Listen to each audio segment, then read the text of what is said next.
धर्म स्नेही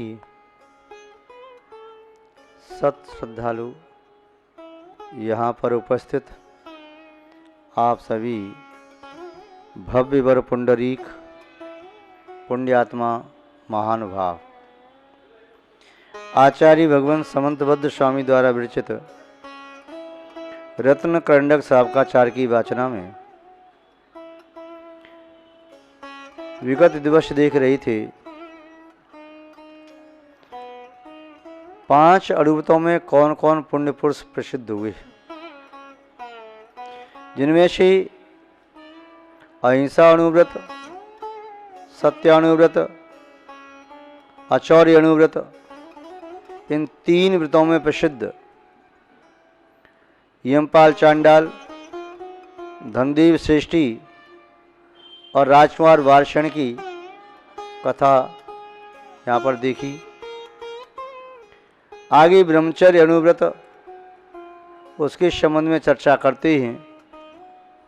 ब्रह्मचर्य क्या है, इसकी आवश्यकता क्यों है, इसके पालन करने से क्या लाभ है, पालन न किया जाए तो क्या हानि है, थोड़ा इस संबंध में विचार विमर्श करना आवश्यक है। ब्रह्मचर्य 2 शब्दों से मिलकर के बना है। ब्रह्म यानी आत्मा, चर्या मानी चर्या करना, अपनी आत्मा में रमण करना, अपनी आत्मा में वृत्ति करना, अपनी आत्मा में विचरण करना। व्यक्ति अपनी आत्मा में विचरण जब करता है तब ये पर पदार्थों से विरक्त होता है। जो कोई भी स्त्री या पुरुष जब तक दूसरों में लीन रहता है, दूसरों में आसक्त रहता है, तब तक ब्रह्मचर्य व्रत की निर्दोष साधना नहीं कर पाता। और जो व्यक्ति पर में आसक्त है वह अपनी मोह को तोड़ने में भी असमर्थ होता है। पर से छूटना, अपनी ब्रह्म स्वरूपी आत्मा को जानना, उसके स्वभाव को पहचानना और शुद्ध आत्मा को शुद्ध बनाना। जब तक ये जीव पर पदार्थों में, चाहे चेतन में पदार्थ हैं या अचेतन पदार्थ, उनमें लीन रहता है, उन पदार्थों का इंद्रियों से भोग करता है, उपभोग करता है, तब तक उसका मन धर्म ध्यान में नहीं लगता। उसका मन केवल भोगों की ओर बार बार जाता है। ब्रह्मचर्य व्रत की साधना करने से वह जीव अशुभ कर्मों का बंध कम करता है। अब्रह्म का सेवन करने से तीव्र पाप कर्म का बंध होता है। कोई व्यक्ति अपने जीवन में भले ही कोई और पुण्य कार्य कर पाए या न कर पाए, अकेले ब्रह्मचर्य व्रत की साधना करने से भी वह पंचम काल का मनुष्य शतरंज भी देव गति को प्राप्त हो सकता है। स्त्री विषयक विषय भोगों से विरक्त होने वाला कोई भी जीव अल्पकाल में मोक्ष को प्राप्त करने की पात्रता रखता है। लौकांतिक देव प्रविचार से रहित होते हैं। वे नियम से अगले भाव से मोक्ष जाते हैं। तीर्थंकरों के वैराग्य के समय वैराग्य की अनुमोदना करने जाते हैं दीक्षा कल्याण के दिन। महानुभाव और भी ऐसे कई साधक देखे जो भले ही कुछ त्याग न कर पाए, किंतु फिर भी यदि केवल एक अकेली ब्रह्मचर्य की साधना भी कर लेते हैं, तब भी वे सन्यासी साधु और संत महात्मा गिने जाते हैं। ब्रह्मचर्य की साधना न करने वाला व्यक्ति दुर्गति का पात्र हो सकता है, किंतु ब्रह्मचर्य व्रत की साधना करने वाला व्यक्ति कदापि दुर्गति का पात्र नहीं होता। जिसने भी यह साधना की है, चाहे वह पुरुष हो चाहे स्त्री, पूरे जगत ने उसकी पूजा की है, उसकी अर्चना प्रशंसा की है, उसका सत्कार किया है। ब्रह्मचर्यवती का सम्मान करने वाला व्यक्ति स्वयं सदाचार की प्रेरणा प्राप्त करता है। ब्रह्मचर्य से च्युत हुआ व्यक्ति लोक निंदा को प्राप्त होता है। महानुभाव, अब्रह्म के सेवन करने से शरीर में अनेक प्रकार के रोगों की संभावना रहती है। शारीरिक शक्ति क्षीण होने से शरीर के अंदर विद्यमान श्वेत रुधिर कणिकाओं का अभाव हो जाता है। रक्त रुधिर कणिकाएं वृद्धि को प्राप्त होती है, जिसके कारण व्यक्ति असमय में वृद्ध हो जाता है। उसके शरीर में अनेक रोग लग जाते हैं। ब्रह्मचर्य की साधना करने वाला व्यक्ति 100 साल का भी हो जाए तब उसके शरीर में उत्साह होता है, बल होता है, ओज होता है, तेज होता है, कांति होती है। और जो अब्रह्म का ज़्यादा सेवन करता है वह 50 साल के होने के पहले बूढ़ा हो जाता है। शरीर में अनेक रोग लग जाते हैं और तो और वह शीघ्र ही मृत्यु को प्राप्त होता है। ब्रह्मचर्य महाव्रत की साधना न कर सको तो कम से कम ब्रह्मचर्य प्रतिमा का पालन गृहस्थ को करना चाहिए। वह भी न कर पाए तो ब्रह्मचर्य अनुव्रत का पालन। ब्रह्मचर्य अनुव्रत का पालन करने वाला व्यक्ति अपने मन को शुद्ध रख पाता है। उसका मन चंचल नहीं होता, उसका मन धर्म ध्यान में शीघ्र लग सकता है, भगवान की भक्ति पूजा स्वाध्याय में मन लगा सकता है। किंतु जो ब्रह्मचर्य की साधना नहीं कर सकता उसका मन न स्वाध्याय में लगता है, न नवोकार की जाप लगाने में लगता है, न कोई उपवास आदि करने में लगता है, न और भी कोई अच्छे कार्य करने का मन होता है। धर्म करने से उसे विरक्ति सी हो जाती है। देखना, आप जो व्यक्ति इतना ज़्यादा भोगों में आसक्त होगा तो उतना धर्म से दूर होगा। जो भोगों से विरक्त होगा तो उसका मन धर्म की ओर फिर समर्पित हो जाएगा। वह भगवान का अभिषेक पूजन करने का भाव भी रखेगा, जाप भी लगाएगा, स्वाध्याय भी करेगा, व्रत उपवास भी करेगा और वह अपने मन को निर्मल बनाने में भी समर्थ होता है। अब्रह्म एक ऐसी गंदगी है जिससे चित्त इतना गंदा हो जाता है कि अन्य किसी प्रकार से वह साफ नहीं हो पाता। और ब्रह्मचर्य एक ऐसी निर्मलता पवित्रता है कि जिसके माध्यम से चित्त पवित्र होता है, शुद्ध होता है। इसलिए आचार्यों ने कहा, तिलोए पूज्यम ब्रह्मम, ब्रह्मचर्य तीनों लोकों में पूजनीय होता है। सयालिंदनीय अब्रह्म, अब्रह्म निंदनीय अवस्था को प्राप्त होता है। जब तक कन्या अक्षत होती है उसका ब्रह्मचर्य खंडित नहीं होता, तब तक उसके लोग पैर पूजते हैं, कन्या को मान्य करते हैं, लोक व्यवहार में उसका निमंत्रण आदि करते हैं। किंतु शादी के बाद वह कन्यापना उसका दूर होता है, फिर वह उस सम्मान आदि को प्राप्त नहीं होती। बालक भी जब तक शादी नहीं की तब तक वह लोकांतरित बनने का अधिकारी होता है, किंतु शादी होने के बाद वह लोकांतरित नहीं बन सकता। महान भाव, आचार्य शमंतव स्वामी जी ने इस 64वीं गाथा में, इस कारिका में 5 अनुव्रत में प्रसिद्ध महानुभावों के नाम बताई। अहिंसा अनुव्रत में मातंग, सत्य अनुव्रत में धनदेव, आचौर्य अनुव्रत में वारसेन। अब ब्रह्मचर्य अनुव्रत में नीली कन्या का नाम यहाँ प्रसिद्धि को प्राप्त हुआ। यूँ तो और भी अनेकों उदाहरण हैं। जो सतियाँ हुई उन्होंने ब्रह्मचर्य की साधना की, जीवन में कितने भी उपसर्ग आए किंतु उन्होंने उन उपसर्गों को समता से सहन किया।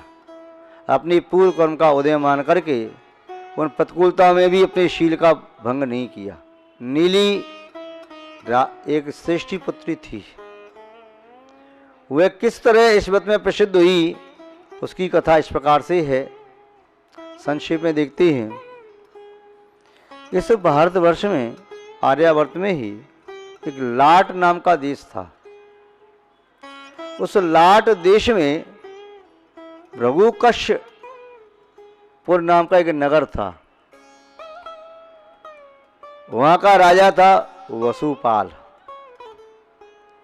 राजा वसुपाल न्याय पूर्वक राज्य का संचालन करता, वात्सल पूर्वक प्रजा का पालन करता। वह पराक्रमी, सत्यवादी एवं धर्मनिष्ठ राजा था। अपने कर्तव्य का पालन करने में सदैव तत्पर रहता था। उसी राजा वसुपाल के राज्य में एक श्रेष्ठी रहता था, जिसका नाम था जिनदत्त। जिनदत्त श्रेष्ठी की भार्या जिनदत्ता थी। इन दोनों के एक पुत्री थी, जिसका नाम था नीली। नीली बाई जिनदत्त और जिनदत्ता की पुत्री थी। बाल्य अवस्था से ही बड़ी धार्मिक थी। जिनेंद्र भगवान के दर्शन करने में, उनकी पूजा करने में, भक्ति करने में, नमोकार मंत्र की जाप लगाने में इसका बहुत मन लगता। नगर में कभी दिगंबर साधुओं का आगमन हो तो ये उन्हें आहार देने में रुचि रखती। मंदिर में स्वाध्याय करना, सामायिक करना इसे अच्छा लगता था। एक दिन ये नीली बाई मंदिर में कायुसर्ग से खड़ी थी। इसके चेहरे पर अमित तेज, बहुत कांति थी। बहुत सीधा साधा भोला भाला सा चेहरा, जिस चेहरे को जो देखे तो देखता रह जाए। ऐसा लगता था जैसे निस्सीम रूप राशि इसके चेहरे में विधाता ने भर दी हो। पूर्व में कोई पुण्यकार किया होगा, आरका माता जी की सेवा की होगी, औषधि दान दिया होगा, वैयावती की होगी, आहार आदि दान दिया हो। इसके प्रभाव से उसने अत्यंत सुंदर रूप प्राप्त किया। जब एक दिन ये कायुसर्ग में मंदिर में संलग्न थी, उसी समय उस नगर का एक दूसरा श्रेष्ठी पुत्र,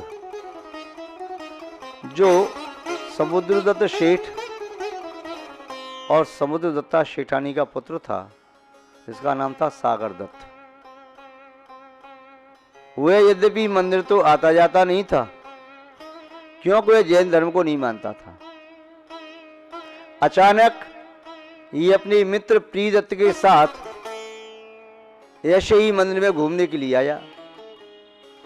वो सागर दत्त ने प्रियदत्त से पूछा, मंदिर में ये क्या देवी की मूर्ति है?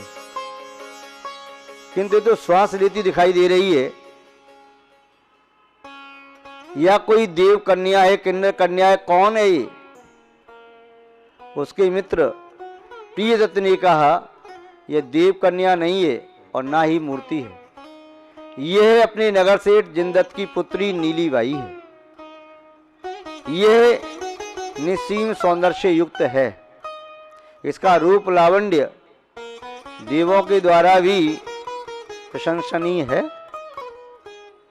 उस सागरदत्त ने कहा, किसी तरह से ये कन्या मुझे पत्नी के रूप में प्राप्त हो। प्रियदत्त ने कहा, इसे तुम भूल जाओ, ये कन्या तुम्हें प्राप्त नहीं हो सकती, क्योंकि ये कन्या और कन्या का पिता इस बात पर कभी राजी नहीं होगा। ये जैन हैं और कन्या जैन धर्म को स्वीकार करती है। अन्य धर्म को मानने वाले व्यक्ति को इसका पिता नहीं देगा। प्रियदत्त के मुख से ये बात शब्द सुनकर के सागरदत्त ने अपने पिता से कहा कि मुझे वह कन्या चाहिए। पिता ने कहा, वह जैन को ही देगा तो ठीक है, हम दोनों जैन बन जाते हैं। समुद्रदत्त और उसका पुत्र सागरदत्त दोनों कपट से जैन बन गए और पुनः विशेष पूजा भक्ति करने लगे। प्रियदत्त के माध्यम से समाचार भेजा कि आपकी कन्या को वे चाहते हैं। जिनदत्त ने सोचा कि मेरी पुत्री इतनी पुण्यवान है, यह परिवार भी अच्छा है, जैन धर्म मानने वाली, तो पुनः उनका पाणिनि संस्कार हो गया, विवाह हो गया। विवाह होने के उपरांत वे पुनः जैन धर्म को छोड़ करके अपने असली रूप में आ गए। उसको परेशान करने लगे। तो नीली बाई क्या करे, बड़ा मुश्किल हुआ। उसने एक दिन कहा, उन्होंने जब दबाव डाला कि तुम जैन धर्म को छोड़ो, हमारे धर्म को स्वीकार करो, उसने स्वीकार नहीं किया। उन्होंने अपने गुरुओं को बुलवाया। वो कहते मेरे गुरु बहुत ज्ञानी हैं, अंतर्ज्ञानी हैं, सिद्ध बन जाते हैं, बहुत ज्ञान उनके पास। जब भोजन कराया तो उनके पैर की एक जूती वो खिला दी। तो वे सोचते हैं कि पूछा कहाँ है, बोला आप तो अंतर्ज्ञानी, देख लो कहाँ है। इसके बाद उसने बताया कि यदि आप मुझसे पूछते हो तो तुम्हारे पेट में है, बमन कर निकल आएगी। इस बात से चढ़ करके सागर दत्त की बहन यानी नीली की ननद ने उसे दोष लगा दिया कि यह सील से च्युत है। अब उस पर यह उपसर्ग आ गया, क्या करे। उसने अन्नपान छोड़ दिया कि मेरे सील में दोष लगाया है। तब नगर देवता ने आकर के स्वप्न में कहा, बेटा चिंता न कर, ऐसे प्राण न तज, तू शीलवती है, तेरे शील से हम प्रभावित हैं, हम तेरे शील की जैसे परीक्षा ली जाएगी वह परीक्षा में तू निष्णात हो और देव पूजा को प्राप्त कर। तो उसी रात को उस क्षेत्रपाल ने, नगर देवता ने राजा मंत्री आदि को स्वप्न दिया, नगर के दरवाजे बंद कर दिए कि शीलवती नारी इसे पैर के अंगूठे से छुएगी तो दरवाजा खुल जाएगा। प्रातःकाल सभी नारियों ने छुआ, दरवाजा किंतु न खुला। तब नीली बाई को भी वहाँ पर ले जाया गया। उसने ज्यों फाटक टेका तो पाय खुला, पाम के टेकते ही फाटक खुल गया। जय जयकार हो गई। राजा ने, मंत्री ने, सेठ ने, सब ने आकर के उसके शील की प्रशंसा करी, देवों ने आकर के उसकी पूजा की। तो महानुभाव इस प्रकार ब्रह्मचर्य अणुव्रत में वह नीली बाई प्रसिद्धि को प्राप्त हुई। यह कथा ब्रह्मचर्य व्रत की संक्षेप में देखी, विस्तार से अपने बाद में कभी चर्चा करेंगे। और आप सभी अपने शील का निर्दोष पालन करें। इन्हीं सद्भावनाओं के साथ शब्द श्रृंखला को विराम देते हैं। जय बोलिए श्री शांतनाथ भगवान की।